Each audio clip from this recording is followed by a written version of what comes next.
The Galactic Collective had spent approximately 14,000 standard cycles, perfecting what they called civilization, which was really just a fancy word for making sure nothing interesting or dangerous ever happened to anyone. Every member species had evolved on worlds so pleasant, so perfectly balanced, so utterly boring, that their most significant evolutionary pressure had been deciding which fruit to eat for breakfast. Class 1 through Class 4 worlds, the galactic surveys called them, paradise spheres where gravity was a gentle suggestion, weather was an aesthetic choice, and the deadliest predator might give you a stern look if you wandered too close to its nest. Then humanity sent in their application for membership, and the entire statistical model caught fire, died, and had to be rebuilt from scratch. Earth was rated Class 1-3 on the Deathworld Index. The index only went to 15, and those top 2 slots were reserved for planets where the atmosphere was made of sulfuric acid, and the ground was literally lava. Earth didn't have acid rain or lava oceans, but what it did have was somehow worse: enthusiastic biodiversity, with a personal vendetta against the concept of survival. The gravity crushed visiting researchers into paste. The oxygen content was high enough to be classified as an industrial hazard. The weather included casual apocalypses called hurricanes that could level cities, tornadoes that played with buildings like toys, and something called winter that was basically the planet's way of saying it was tired of you existing. Earthquakes shook the ground randomly. Volcanoes erupted because they felt like it. The oceans had waves tall enough to swallow spacecraft. And then there was the wildlife, which made xenobiologists question their career choices and sometimes their will to live. Apex predators measured in tons. Microorganisms that could end civilizations. Plants that killed by touch. Animals with venom that dissolved organic matter. Insects that carried diseases capable of wiping out populations. One marine biologist had required 3 months of therapy after learning about something called a saltwater crocodile. Another had simply quit upon discovering that humans categorized certain spiders as only moderately dangerous, which meant they would merely hospitalize you instead of killing you immediately. But here was the part that kept Federation xenopsychologists awake during their sleep cycles. Humans were absolutely, completely, terrifyingly casual about all of it. They exercised recreationally in gravity that would flatten most species. They seasoned their food with chemical compounds that registered as toxins. They kept predators as household companions and called them pets, giving them names like Fluffy and Mr. Whiskers. They deliberately damaged their skin cells under solar radiation for aesthetic purposes, calling it tanning like it was a hobby instead of slow cellular suicide. They jumped out of perfectly functional aircraft for entertainment. They climbed mountains that could kill them in 17 different ways, because it was there. When humans joined the collective, everyone else developed a collective anxiety disorder. The Celestial Apex Academy represented the absolute pinnacle of galactic education, a station so advanced it orbited a binary star system and used the stellar radiation differential to power experimental physics laboratories. The station maintained perfect 0.35 g standard gravity, atmosphere at the universal standard of 15% oxygen and 82% nitrogen, and temperature locked at exactly 19 degrees Celsius throughout all habitable zones. For the 6,000 students representing 347 different species across 89 star systems, it was an intellectual paradise. For the 23 human students currently enrolled, it felt like living inside a sensory deprivation chamber wrapped in bubble wrap. The human girl, and we will eventually get to specifics but narrative tension requires patience, had arrived at Celestial Apex 5 months prior on a full scholarship for Xenocultural Arts, with a focus on interpretive dance. She was, by every measurable human standard, aggressively unremarkable, average height at 5'8", which meant she towered over 94% of the student population. Slender frame, which still translated to twice the muscle density of most species present. She had never served in Earth's military, never trained in combat sports beyond the mandatory self-defense courses all human children took, and her hobbies included painting watercolors, playing classical piano, and crying at sad documentaries about extinct animals. She was, in the most technical sense possible, one of the gentle humans. This presented the other species with a cognitive paradox that their brains really were not equipped to handle. On one manipulator appendage, she was human, which meant Deathworlder, which meant terrifying. On the other appendage, she was clearly not a warrior-type human, which they had decided existed despite humans, insisting their species did not actually divide into distinct castes, just had a concerning number of career options and an alarming amount of personal freedom. She wore her auburn hair in what humans called a ponytail, dressed in flowing fabrics that would not irritate skin designed to handle Earth's abrasive everything, and had learned to move in slow motion through corridors because her natural walking pace had accidentally concussed 2 students during orientation week. She spoke softly, smiled often, and once spent 3 hours helping a crystalline student with their organic chemistry homework despite having no background in that field. She just looked it up and figured it out, because humans apparently could just do that. Other students existed in a constant state of confused terror around her. They would flatten themselves against walls when she passed. Conversation died when she entered rooms. Study groups would suddenly remember urgent appointments elsewhere if she sat down nearby. She pretended not to notice, which took considerable effort and made her deeply homesick for Earth, where people understood that humans were just people and not ambulatory natural disasters waiting to happen. For 5 months, this delicate social equilibrium held. She attended lectures on xenocultural theory, excelled at comparative artistic expression, submitted an interpretive dance piece to the Academy's annual showcase that made even the notoriously critical Viridian Arts Council weep actual tears of emotional resonance, and tried very hard not to think about how the low gravity made her bones ache, or how the thin air made her feel perpetually lightheaded. Then came Xanther, Heclon, and Vriss, and the equilibrium shattered like cheap crystal. Xanther was a Crovanthi, a species that had evolved on a Class 5 world with slightly higher gravity and marginally more dangerous fauna than the galactic average. Crovanthi were hexapedal, armored with thick dermal plating, and possessed 4 primary manipulator arms that ended in serrated gripping claws. In Crovanthi society, Xanther was average. At Celestial Apex Academy, surrounded by species from even softer worlds, Xanther was an apex predator. Heclon was Saurian caste warrior, from a Class 6 world that had actual seasons and weather patterns that occasionally required shelter. Saurians were bipedal reptiloids with impressive dentition and territorial instincts, and Heclon had leveraged both into a campus reputation as someone you did not cross unless you enjoyed social suicide. Vriss was the strategist, a Meridian from a Class 5 world, possessing a distributed neural network that made pattern recognition and tactical planning almost instinctive. Vriss was also completely lacking in wisdom, which was about to become very relevant. The trio had spent the academic year establishing a protection racket that ran on intimidation and the fact that most academy students came from diplomatic families too refined for physical confrontation. They redistributed lab time, adjusted grade curves through strategic academic sabotage, and generally made existence unpleasant for anyone who did not pay the appropriate social tribute.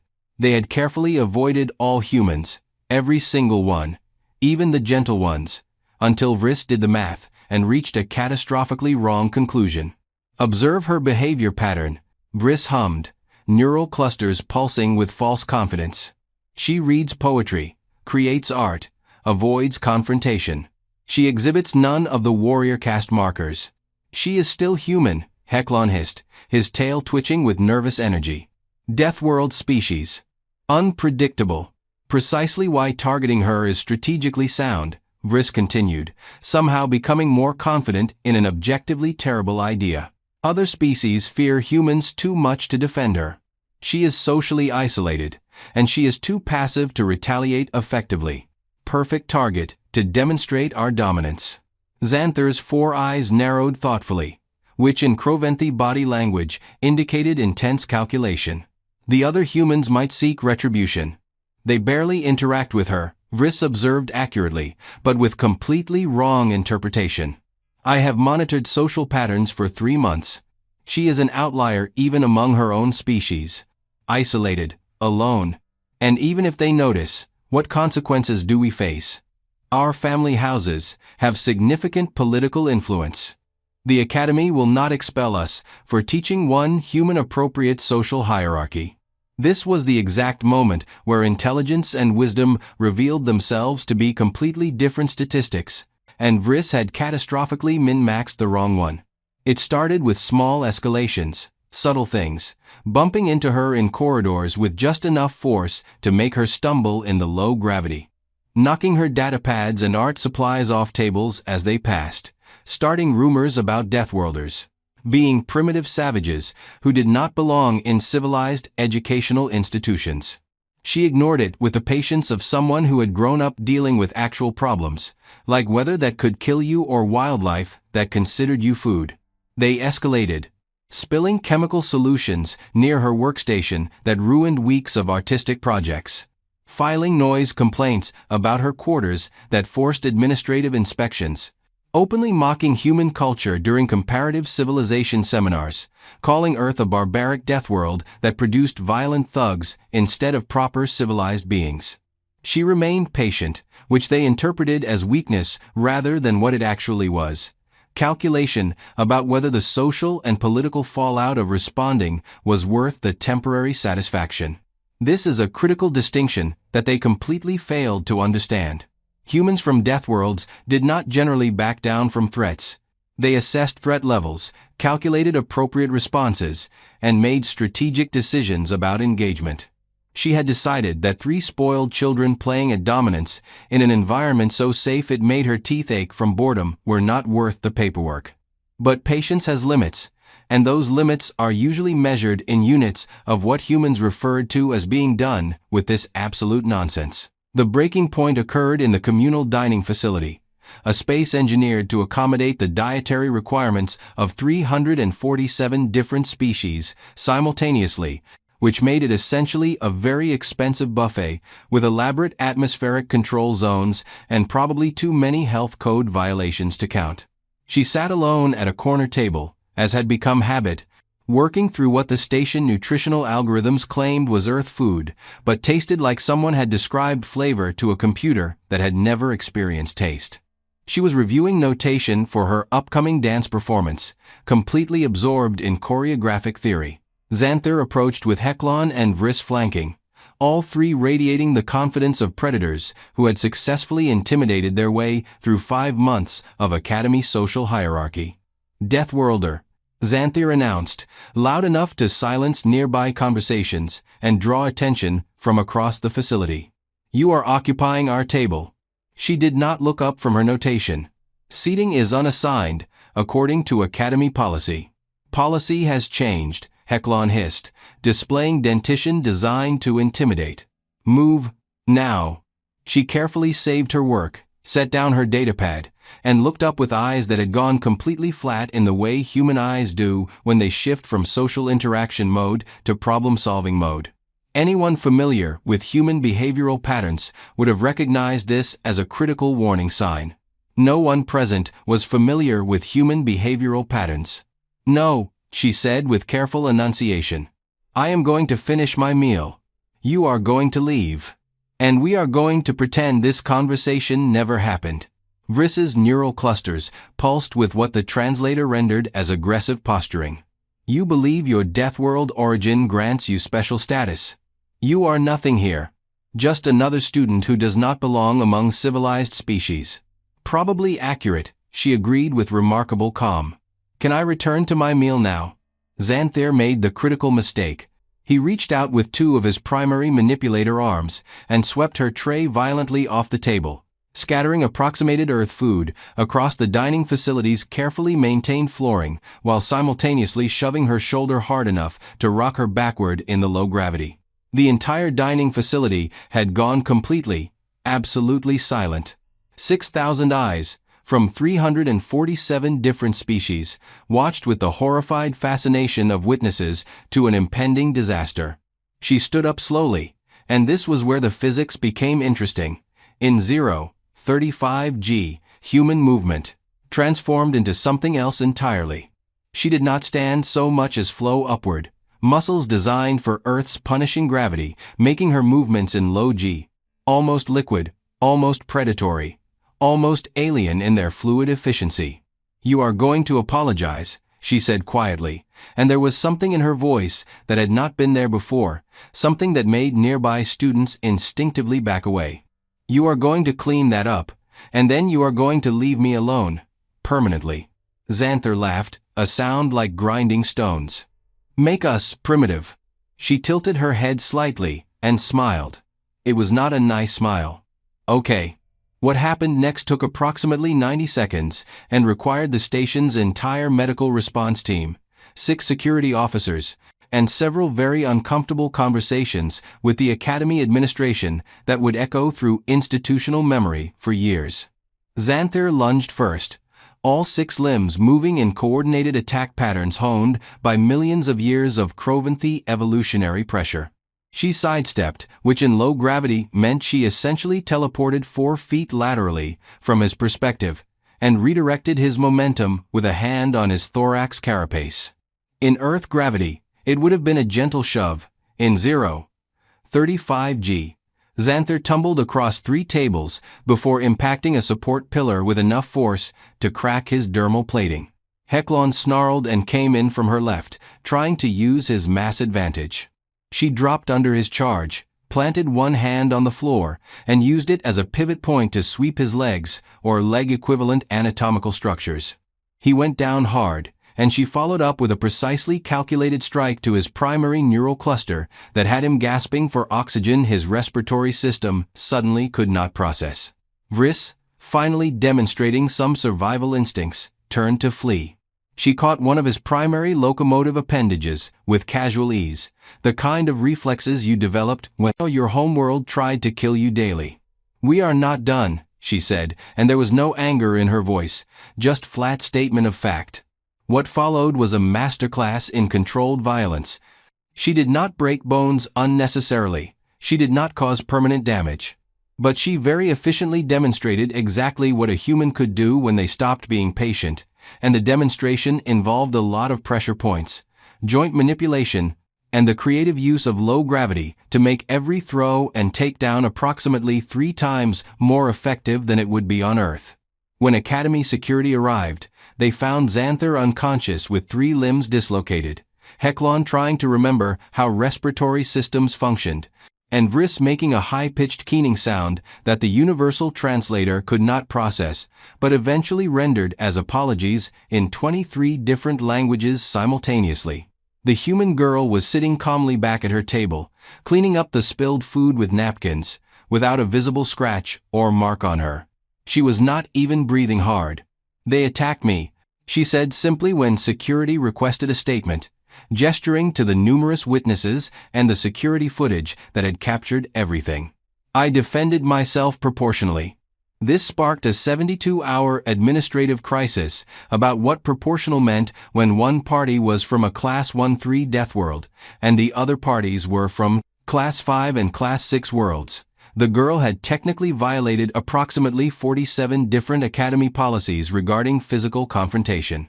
However, she had also been attacked first, had attempted verbal de-escalation multiple times, and the security footage clearly showed her using the minimum force necessary to end the threat. Legal analysis took 3 days because no one had actually written protocols for this scenario. Eventually, all parties received formal sanctions. Xanther, Hecklon, and Vriss received academic probation, mandatory counseling, and would be under supervision for the remainder of their enrollment. The girl received an official warning about exercising appropriate restraint given her species' physical advantages, which was essentially the administration saying they understood she could have done much worse, and appreciating that she had not. But the real consequence, the one that would follow the trio for the rest of their lives, was social annihilation. Everyone had seen. The entire dining facility, 6,000 witnesses who watched a gentle human, an artist, a dancer, systematically dismantle 3 of the Academy's most notorious bullies like it was a minor inconvenience between meals. The story spread through station networks at faster-than-light speeds, mutating and growing in the telling. By the end of the first day, rumors insisted she had defeated all 3, while simultaneously continuing to eat her meal. By the second day, Someone claimed she had recited poetry during the fight. By the third day, the story included details about her predicting their moves before they made them, which was actually true but beside the point. The other human students, when they heard, had a collective reaction that roughly translated to mild interest, followed by returning to whatever they had been doing. One of them, a broad-shouldered woman who studied xenobiology and gave her professors heart palpitations by handling specimens rated as extremely lethal with her bare hands while humming, stopped by the girls' table in the library 2 days after the incident. "Heard you had a situation," she said casually. "It has been resolved," the girl replied without looking up from her research. "Good. If you need support, human contingent meets Thursdays. I appreciate it, but I should be fine." The woman nodded and left, and that was the extent of human solidarity, which mostly consisted of acknowledging problems existed and trusting each other to handle their own situations like functional adults. The rest of the student body underwent a complete recalibration of their understanding of humanity. The gentle ones were only gentle by choice, not by nature. The choice could be revoked without warning. The transition from patience to action happened so fast you would miss it if you blinked. And if the gentle humans were capable of that level of controlled violence, what exactly were the not gentle humans capable of? No one wanted to find out, and the human military liaison, who visited 3 weeks later, casually mentioning something called the Marine Raiders during a diplomatic function, only reinforced that particular desire to remain ignorant. In the weeks following what became known as the incident, the girl noticed several changes to her daily experience. Her personal space increased dramatically. Students gave her approximately 3 times the clearance they gave other humans. Conversations stopped when she entered rooms. Some brave individuals attempted friendship, usually species that had evolved as pursuit predators themselves and recognized kindred spirits. She handled it with the same patience she had shown the bullying, which was revealing. Humans were patient until they were not, and the transition was both instantaneous and decisive. What nobody asked, because they were too terrified of the answer, was what her life on Earth had been like to produce someone for whom a 3-on-1 fight in low gravity was barely worth mentioning to her family. What kind of world raised people who considered elaborate martial arts cultural heritage rather than military necessity? What kind of civilization taught children combat techniques as a casual after-school activity? One curious Viridian philosophy professor did ask during a private meeting about her thesis on interpretive movement as communication. "The combat techniques you demonstrated," the professor ventured carefully, their dermis flickering with nervous patterns. "On Earth, is such training common?" "Pretty standard," she said, reviewing her thesis notes. "I took self-defense classes twice weekly from age 10 through 18. Most children participate in some form of martial arts, sports, or physical training. We need regular movement or we get restless. It is considered part of basic education." "And the strength differential we observed?" She shrugged, a gesture the professor had learned indicated casual human dismissal of something they considered unremarkable. "I am not particularly strong by our standards. I focused more on endurance activities like distance running. The strength is just baseline from growing up in our gravity. Anyone from Earth could do what I did." "I see," the professor said, not seeing at all and wishing desperately they had not asked. "And you consider yourself among the gentle ones of your species." She actually laughed, which made several nearby students flinch. "Professor, I write poetry and paint watercolors. I cry during sad sections of documentaries. I have never hunted, do not enjoy weapons, and get uncomfortable around blood. By human standards, I am incredibly soft, fragile, even." The professor's dermis shifted to pale silver, indicating existential crisis. What would a non-gentle human be like? She considered this while highlighting a section of her thesis. "My older sister is a search and rescue pilot. She flies into active disaster zones, extreme weather conditions, and hostile terrain to extract people. She once landed a damaged aircraft in a hurricane using manual controls. That is a normal shift for her job." "That is normal," the professor repeated, their voice flat. "Yes, oh, and my father is a deep ocean engineer. He works at depths and pressures that would crush most spacecraft, repairing infrastructure in conditions that would kill most humans, and considers it routine maintenance work. The professor made a sound that the translator struggled with but eventually rendered as quiet despair. "And your military forces?" the professor asked, immediately regretting it. "We probably should not discuss military specifics," she said gently, noticing the professor's distress. "But I can tell you that military service is voluntary, and they still have more applicants than positions. People want to do that work for career fulfillment." The professor excused themselves, filed the conversation under psychological hazards to avoid contemplating, and approved her thesis without further review, determining that anyone who survived childhood on a Class 1-3 Deathworld had earned academic recognition by default. The semester continued. Xanther, Heklon, and Vriss recovered physically within weeks. The psychological damage took considerably longer. They had learned a valuable lesson about assumptions, consequences, and the critical difference between appearing weak and choosing peace. It was an expensive lesson, paid in humiliation and medical costs, but it was comprehensive. Their social standing never recovered. The protection racket dissolved overnight. Students who had feared them for months suddenly found courage. The trio finished the semester in complete social isolation, exactly the position they had tried to force on their victim. The girl returned to her routine with minimal disruption. She attended lectures, completed assignments, continued developing her dance performance, and submitted poetry to various literary journals. She won third place in the Andromeda Literary Collective's annual competition, which was remarkable given that most judges assumed humans only produced technical manuals and entertainment media they called action movies. She made friends, eventually, mostly with species curious enough about humanity to overcome instinctive fear. She tutored struggling students in linguistic theory and artistic expression. She organized a small club for xenocultural appreciation that met weekly and actually became quite popular once people realized she was not going to accidentally kill anyone. Life returned to what passed for normal in an institution that had just experienced a vivid reminder that the universe was stranger and more dangerous than perfect safety could ever acknowledge. But something fundamental had shifted in the collective consciousness of Celestial Apex Academy.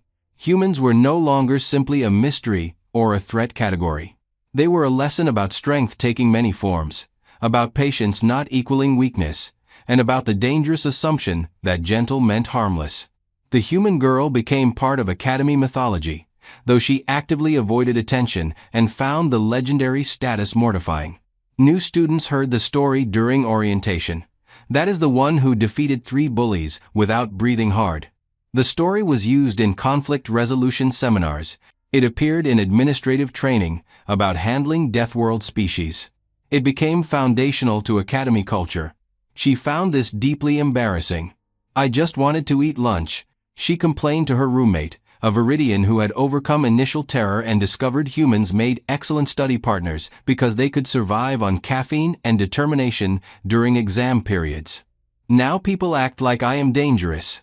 "You are dangerous," the roommate observed, their dermis flickering with amusement. "You simply choose not to be. That is somehow more concerning than if you were always aggressive. I am a dancer who writes poetry about flowers.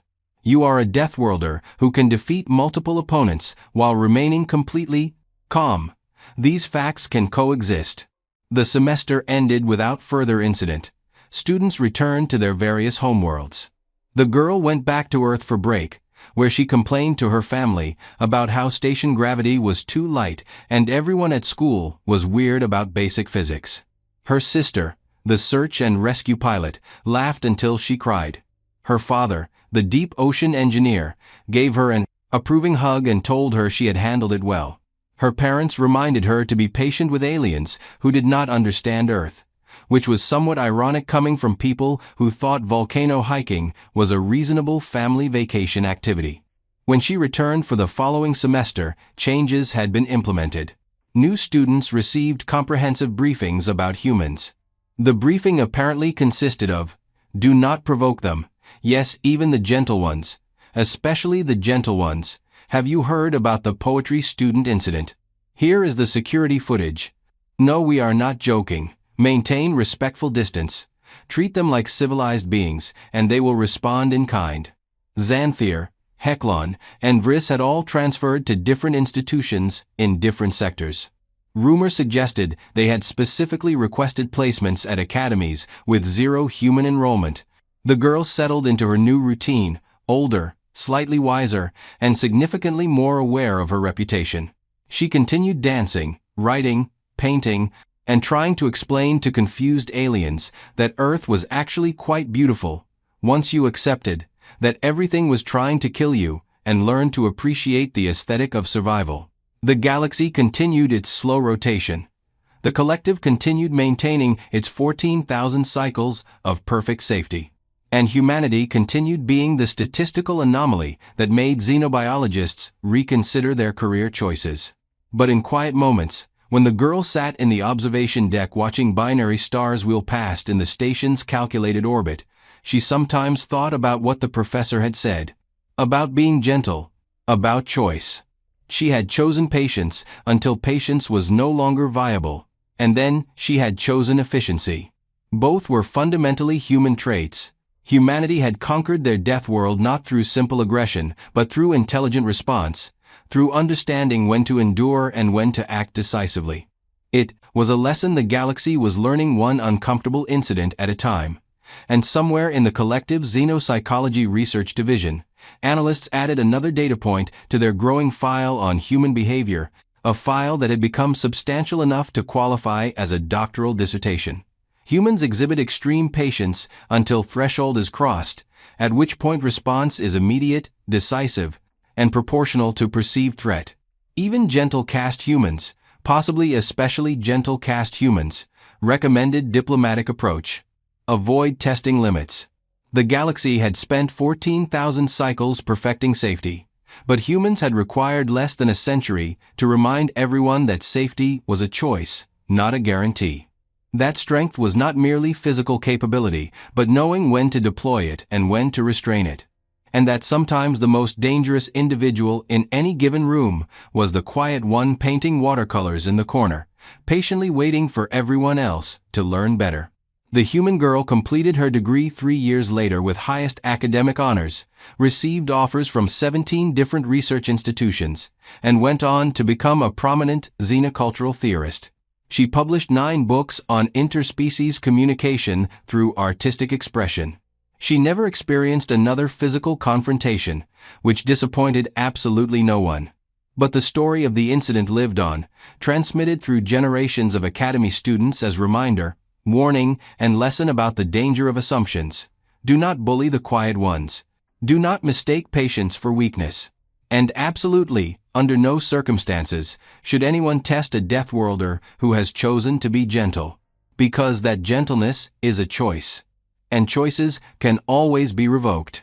The universe remains vast, strange, and full of mysteries that challenge understanding. But perhaps the greatest mystery of all was humanity itself, a species that had crawled out of hell, adapted to Creterid, impossible conditions, and decided their primary contribution to galactic civilization would be art, poetry, and interpretive dance. The galaxy was still processing whether that was inspirational or absolutely terrifying. The answer, as with most things involving humans, was definitely both.